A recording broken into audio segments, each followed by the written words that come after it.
What's the most astonishing thing you've found out in this process? The sheer amount of waste and fraud in the government. It is astonishing. It's mind-blowing. They are. We're coming for them. Do you know who those generals are? We know. We do.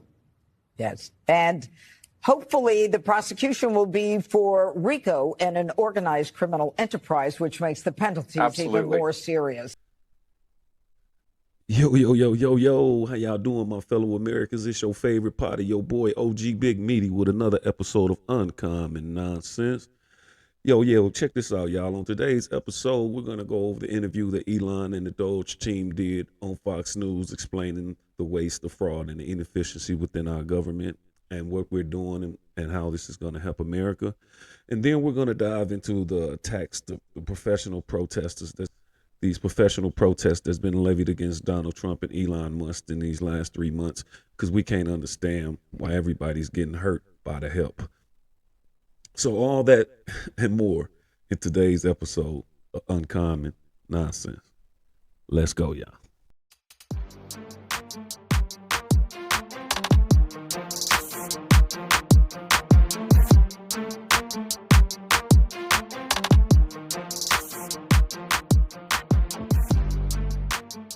% reduction can be done without affecting any of the critical government services. I'm going to talk to all the guys. If not making it better. I'm going to talk to all the guys here about the specifics, but for you, what's the most astonishing thing you've found out in this process? The sheer amount of waste and fraud in the government. It is astonishing. It's mind-blowing. We routinely encounter wastes of $1 billion or more, casually. For example, like the simple survey that was literally 10-question survey that you could do with SurveyMonkey, cost you about $10,000, was the government was being charged almost $1 billion for that. For just the survey? $1 billion for a simple online survey, do you like the national park? And then there appeared to be no feedback loop for what would be done with that survey. So the survey would just go into nothing. It was like insane. Reading all kinds of stuff. Obviously, lawmakers on the other side of the aisle are attacking you, and they characterize the approach as this: fire, ready, and then aim. And how do you approach that? How do you respond to that? Well, I do agree that we actually want to be careful in the cuts. So we want to measure twice, if not thrice, and cut once. Actually, that is our approach. They may characterize it as shooting from the hip, but it is anything but that. Which is not. Now, to me, you can't get no more clear than that, y'all. I'm talking about it's obviously that this man has no ill intentions. His only intention is to fulfill it's to fulfill Trump's promise to the American people to get rid of all this wasteful and fraudulent spending that's going on within our government. I can't, for the life of me, figure out why is everybody so in arms about this. I mean, to me, it speaks of a level of depravity or a level of derangement, whereas when you're trying to hurt the help. Like, I don't see what the confusion is. Like, these guys go out and be as transparent as possible as to what they're doing, why they're doing it, and how is this going to affect us in the long term. I mean, Elon Musk has made it clear that what he's doing is not going to harm the American people, but it's going to help the American people. And I don't understand, like, why do we have a problem with it? I understand that change can be difficult to swallow, but we cannot be under the impression that change is not needed. And I'm not talking about small change. I'm talking about drastic change need to happen. Guys, like, we have to pull this gap. It doesn't get more simpler than that. Like, we have to pull this gap. I mean, our country is failing. Our competition is leaving us in the packs. I mean, we've been unfairly treated on trade. We've been unfairly treated. I mean, our government officials is no longer in the business of helping us. They're in the business of helping themselves. Sorry about that, y'all. I had to stop the dog from barking, and UPS man was making a delivery. But listen, guys, like, we have to get more serious about our country. Like, we have to, like, take these threats serious. You know, like we're fucking being treated like fucking stepchilds here. I mean, by our own political officials, by our so-called geopolitical allies. Like, all these people are fucking standing on our fucking necks, are fucking leaving us I'm talking about leading us to fucking devastation. And the outrage is with the help. You're not outraged by the people that's hurting you. You're not outraged by these fucking liberal fucking losers fucking giving you these fucking deceptive ass campaigns. You're not fucking mad at all these fucking professional protesters who don't fucking do nothing but fucking yell and scream. That's all they address is the problem. They never addresses the fucking solution. And here we use with Elon Musk and the DOGE team, all successful people in their individual capacity, has taken on the burden of trying to fix our government and trying to fix our country. And here we use hell and insults and Molotov cocktails at these people who are trying to save us. I mean, this is just the beginning, y'all. Like, this shit is evil. I want y'all to hear me. This shit is evil. The level of depravity that it takes for these people, man. The life of me, y'all, for the life of me, I cannot understand how common nonsense has become. Like, it doesn't make sense to me how common nonsense has happened. Like this ain't even common nonsense. This is uncommon nonsense. Like, this ain't even common amongst the idiots, man. This is some for real left-wing, woke, progressive, deranged, on the fringe type ideologies that doesn't sit well with no real American. Let's say that we don't make mistakes. If we were to approach this with the standard of making no mistakes at all, that would be like saying someone in baseball's got to bat 1,000. That's impossible.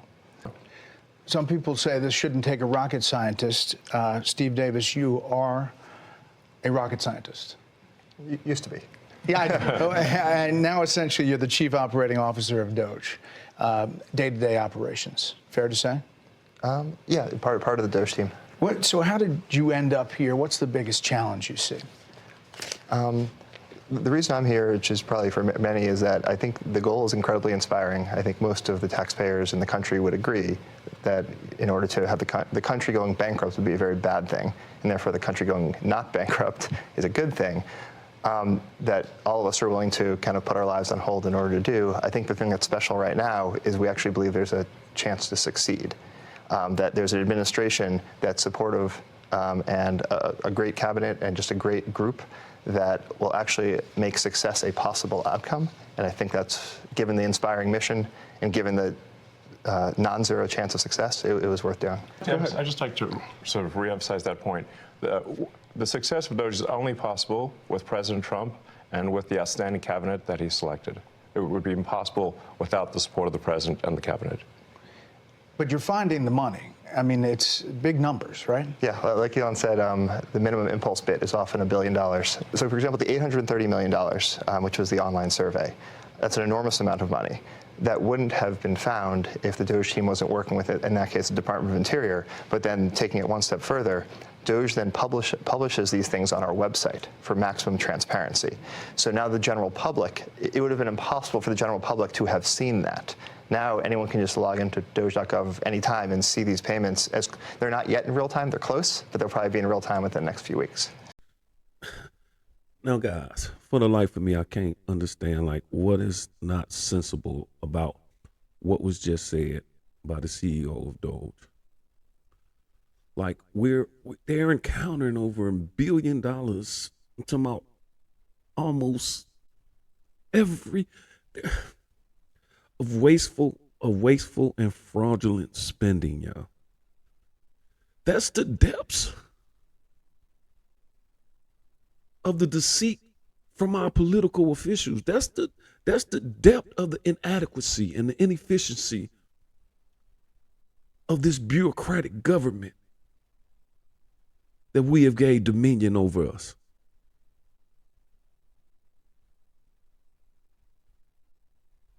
There's no end to what these people will do to ruin this country.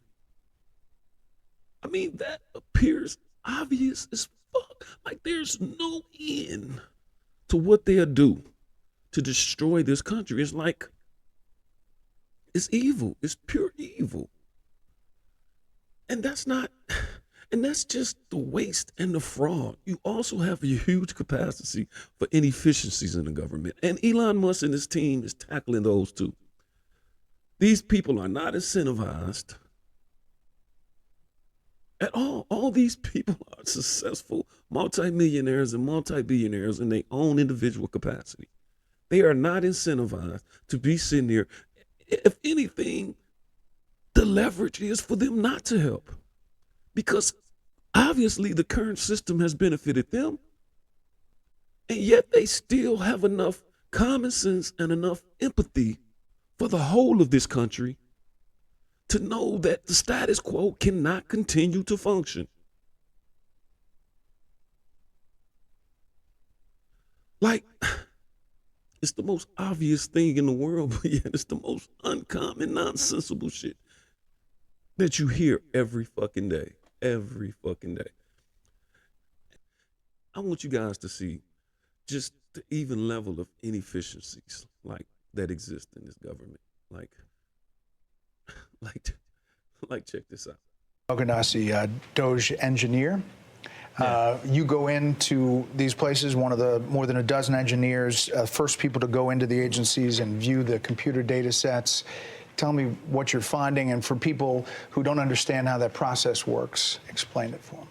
Yeah, I'll say the first thing that got me really excited about DOGE was learning basically the state of government computers. By some estimates, government IT costs about $100 billion, and it's funding systems that are over 50 years old, in the case of something like Social Security or the IRS. So really critical systems are old. They cost a lot of money to maintain, and they can be, the efforts to improve them are often very delayed. So I thought, I'm a software engineer that maybe can make a difference here, and that's really what inspired me at a high level. There's a lot of mystery about Social Security and a lot of words about it from, here's what Democrats have been saying about it. It's absurd that Elon Musk is trying to eliminate billions of dollars from Social Security. Elon Musk and President Trump have set their sights on cutting Social Security. Their goal is clear: destroy Social Security from within. Now that's, now you see how easy it is to separate common sense from derangement. You have a software engineer telling you, like, I think my skills can help the government become more efficient to avoid more waste. And you have the fucking liberal losers on on every fucking platform to try to deter these efforts. Like, it makes no fucking sense. Like, why don't you people want a better America? Like, why the fuck do you hate the country that bred you? Like, it's absolutely 100% the most craziest and the most nonsensical shit I have ever seen. You have all these fucking liberal Democrats sitting up here fear-mongering, saying that we're fucking gonna destroy Social Security by fixing it. Like, how much sense does that make? When you have all the fraud and all the efficiency in Social Security, how can you guarantee Social Security recipients their benefits? You can't, man. Social Security is being terribly run. It's fucking corroded with fraud. And if you don't believe me, just here. I'm gonna let The building, I mean, you're in the computers. What's happening there? What are you doing? Yeah, it doesn't line up with my experience on the ground. And I'll say the two improvements that we're trying to make to Social Security are helping people that legitimately get benefits, protect them from fraud that they experience every day on a routine basis, and also make the experience better. And I'll give you one example is at Social Security, one of the first things we learned is that they get phone calls every day of people trying to change direct deposit information. So when you want to change your bank account, you can call Social Security. We learned 40% of the phone calls that they get are from fraudsters. 40%? That's right. Almost half. Yes, and they steal people's Social Security is what happens. Is they call in, they say, they claim to be a retiree, then they convince the Social Security person on the phone to change where the money's flowing. It actually goes to some fraudster. This is happening all day, every day. And then somebody doesn't receive their Social Security. It's because of all the fraud loopholes in the Social Security system. How do you reassure people that what you all are doing is not going to affect their benefits?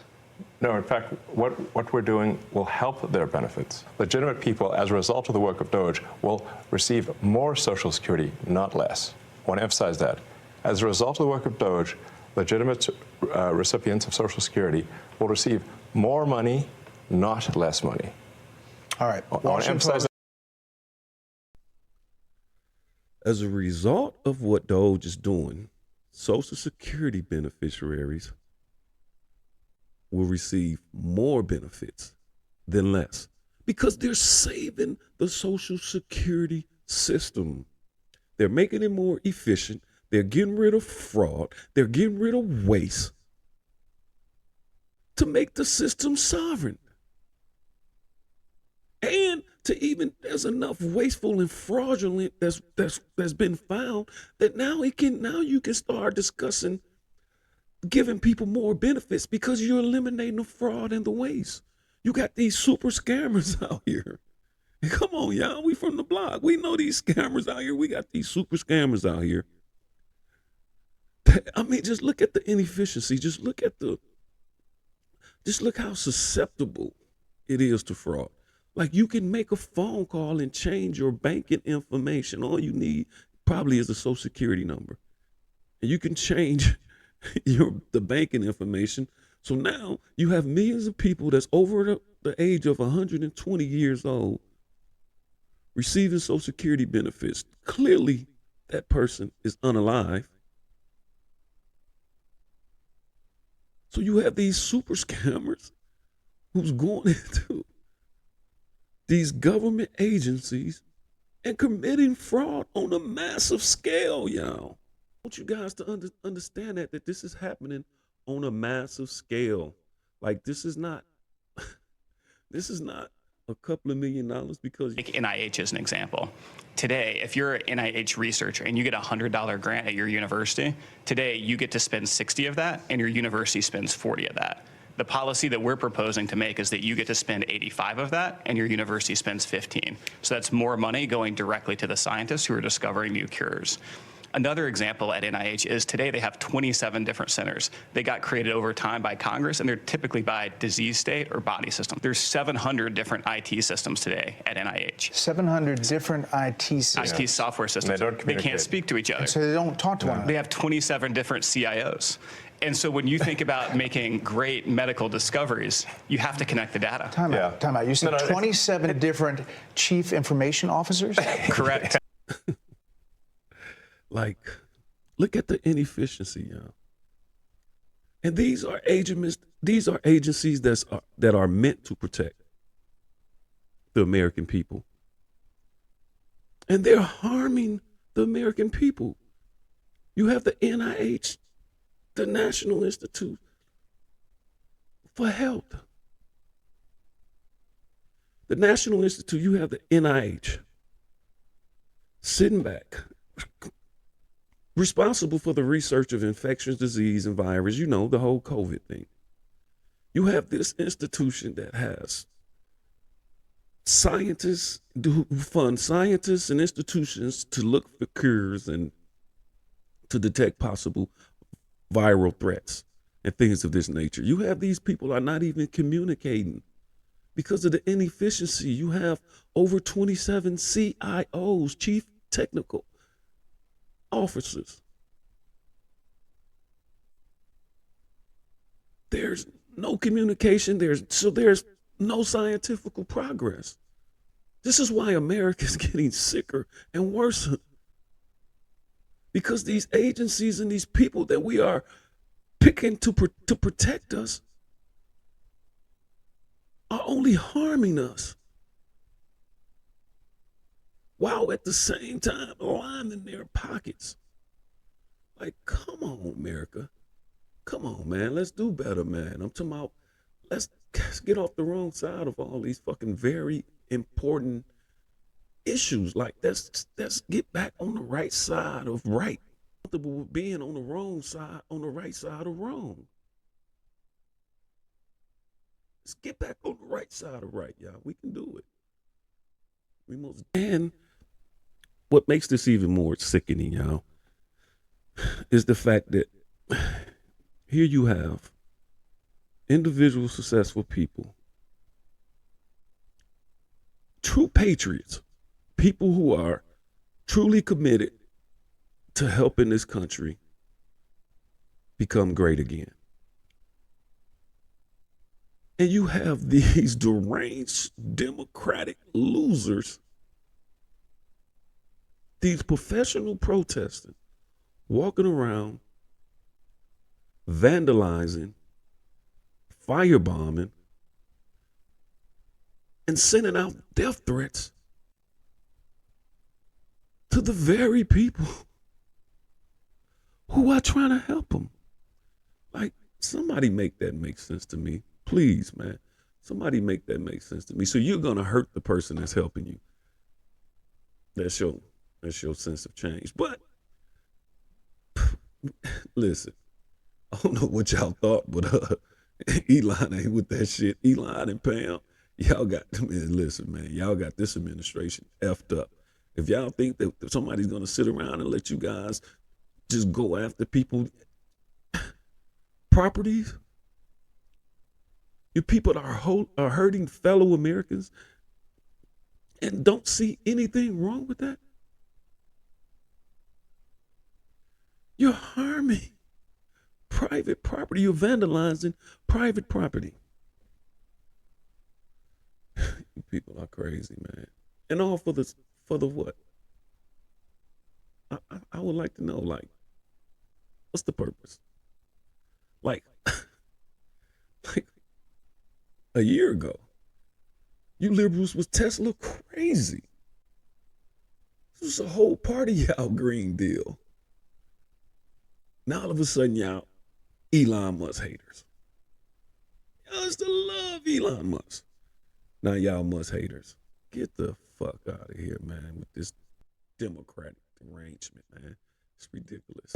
At Tesla dealerships, how does that affect your employees, your customers? What does it mean to you? Like, how have you taken that in?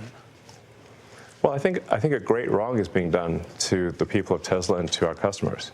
Tesla is a peaceful company that has made great cars, great products. That's all it's done. Hasn't harmed anyone. And yet people are committing violence. They're firebombing Tesla dealerships. They're shooting guns into stores. They're threatening people. They're issuing death threats against me and other Tesla personnel.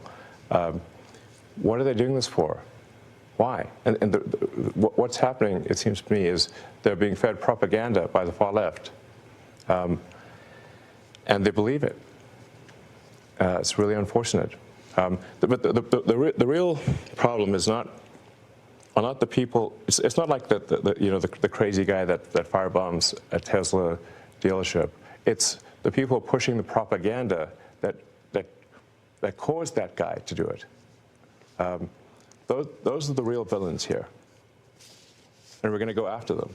And the president's made it clear, we're going to go after them. The ones providing the money, the ones pushing the lies and propaganda, we're going after them.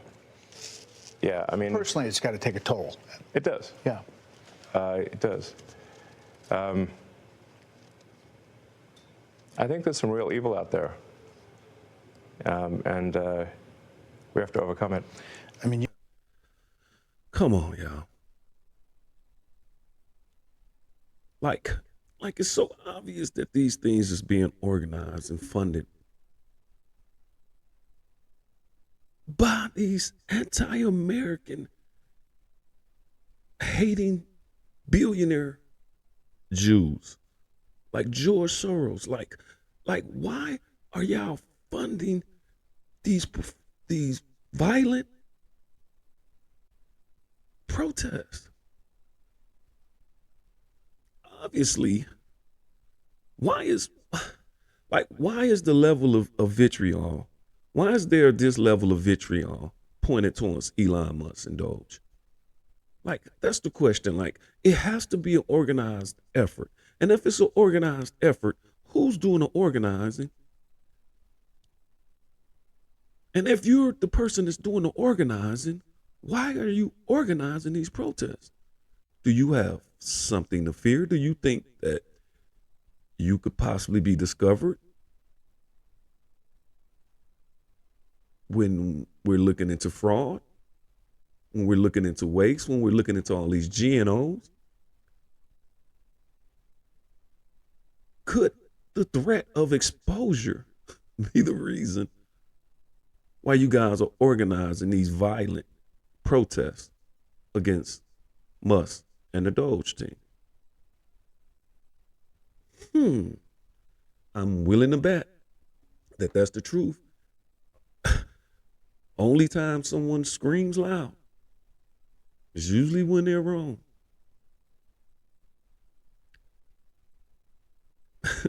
And Eli don't stop there. He lets you, and Elon and Trump is not playing with these guys because Elon and Musk do not stop there. Like no one's gonna just keep allowing you to destroy this country or to attack the patriots who helped trying to fucking save this country. No one's gonna keep letting you guys attack that shit. And Pam Bundy, as well as Trump, have spoke to this several times. And Elon Musk is no longer accepting these attacks. He's letting you guys know we're at your ass. So, and we know who you are. Check him out. Attorney General Bondi has said the same thing. I believe that is exactly what will happen. Do you know who they are? We're coming for him. Do you know who those generals are? We know. We do. Yes. And hopefully the prosecution will be for RICO and an organized criminal enterprise, which makes the penalties even more serious. And now to Jessica. Yes, absolutely. These are serious crimes where the organizers and pushers of mass violence will go to prison for a very long time. That's right. Okay. And I hope they see this segment. Well, we'll play it again. I'm telling you. You act ass, you get your ass whooped. I'm telling you, this is RICO. This is terrorism. You guys are organizing a violent protest against an American citizen, his business, and American citizens and their vehicles. We're letting you know it's going to be harsh consequences for you guys' behavior. So you guys going into these dealerships and becoming part of these huge violent protests because they gave you $1,000 or $500 to participate in the protest, and you guys out there burning and crushing and shooting at and being violent and agitating, I'm telling you, there's a penalty to pay. And it's only right because you have no business trying to hurt the person who's trying to help you. It's deranged. It's insane. Or is it just woke? Maybe that is a symptom of wokeness. I mean, it seems like derangement is a symptom of wokeness, so that's no surprise here. But all right, y'all, that's enough of my must talk, man. I hope you guys enjoyed this show, man. I hope you guys got some value from it, man. I hope you guys have an opinion, man. I hope you guys join this discussion, man. I hope you guys have, you know, some different opinions on this whole protest, the whole Doge and his actions. If you do, guys, you know, just hit me up, man, and we can continue this talk. We can continue dialoguing. But until then, y'all know me, man. Y'all know my slogan, man. Stay out your body. Reside in your spirit, man. This is where your potential at. Your boy OG Big Meaty with another episode of Uncommon Nonsense. We up.